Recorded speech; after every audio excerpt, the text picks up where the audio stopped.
కళ్ళు మూసుకొని కనేది కళ, కళ్ళు మూసుకున్న వాళ్ళను చైతన్యపరిచేది కళ అని చెప్పు అని వారు చెప్పిండ్రు.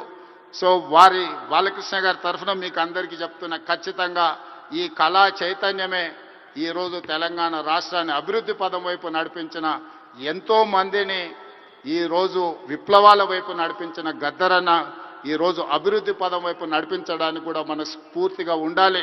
మనస్ఫూర్తిగా గద్దరన్న కుటుంబాన్ని ఈరోజు అభినందిస్తూ ఆ కుటుంబానికి కూడా రాష్ట్ర ప్రభుత్వం అండగా నిలబడుతుంది.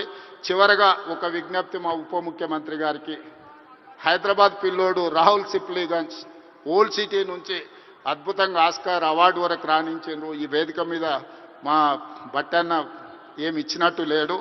తప్పకుండా అతన్ని అభినందించడానికి, అతన్ని కూడా ఏమైనా ఇవ్వడానికి రాష్ట్ర ప్రభుత్వానికి నేను విజ్ఞప్తి చేస్తున్నా, మా ఆర్థిక మంత్రి గారికి. సో రాహుల్ సిప్లీగంజ్ కూడా ఏదైనా అవార్డు ఏమి ఇవ్వగలరో మీరు ఇవ్వాల్సిందిగా కోరుకుంటూ మీ అందరి దగ్గర సెలవు తీసుకుంటున్నా. ధన్యవాదాలు మిత్రులారా.